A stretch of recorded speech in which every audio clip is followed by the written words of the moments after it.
লিচু কেনার সময় আমার মতো ভুল কেউ করেন না। লিচু কেনার আগে আমি বেটা জিগাইলাম যে ভাই লিচু শখ কত, বেটা কইলো 100 লিচু 400, দামাদামি করে কইলাম 350, বেটা দিতে রাজি হয়েছে। পরে জিগাইলাম যে ভাই 100 লিচু এন হইব নি? বেটা কইছে ভাই 100 দিকে 20 হইতে পারে। আমি তাহলে ভাই এবার গন্যা দেন। বেটা কইলো ভাই কাস্টমার সাহেব 20 বেশি, এখন তো গণ্য সমনুষ্ঠ হইব, কাজ করেন আপনি বাইতনা গণ্য যদি কম পরে দেয় নেন, সমস্যা নাই, কিন্তু লিচু 100 দিকে 20 হইতে পারে, 4-5টা এদিক সেদিক হইতে পারে। আমাকে সমস্যা নাই, 4-5টা এদিক সেদিক হলে তো কম নাই, আমার বেশি ধরা নাই, আমার 100 হলে চলবো। আমার সন্দেহ হলো যে আমি লিচুটা ঘন্টা আছো না, আমি গুনুম গন্যা দেবো মানে 100 লিচু আছে কিনা। কারণ হ্যাঁ আমি কেনার সময় কিন্তু 100 লিচুর দাম দিয়ে কিনে নিছি।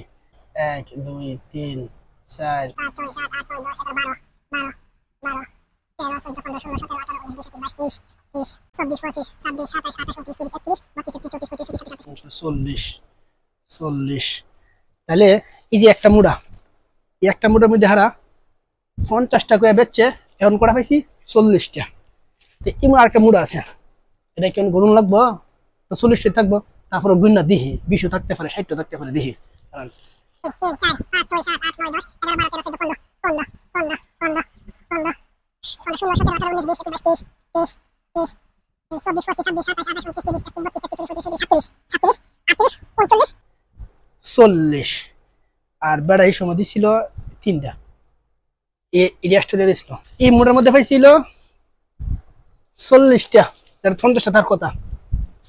এই মোড়ে তো পাইছি 40টা, যারা 50টা তার কথা। তাহলে 40 40 কত হয়েছে 80। বেটা পরে সান্ত্বনামূলক দিয়ে দিছিল এই 3-4টা, কত হয়েছে 84টা। আমার কথা হলো এই 100 লিচুর মধ্যে যদি 20টা লিচু কম থাকে, আমি কিন্তু 100 লিচু কিনেছি 350 টাকা, আর এখন আমার কিনুন করে কিছু পাইছি 80টা লিচু, অর্থাৎ প্রতি 100 লিচুর মধ্যে 20টা লিচু কম। আমি এটা আমি করতেছিলাম, যদি লিচু গন্যা নেন তাহলে জিতবেন, আর যদি গন্যা না নেন তাহলে আমার মতো বাইতে গনলেও কোনো লাভ হইতো না, আপনি হারিয়ে গেছেন, ঠকে গেছেন। তাই ভিডিও শেয়ার করে সবাই সচেতন করার সুযোগ করে দিন।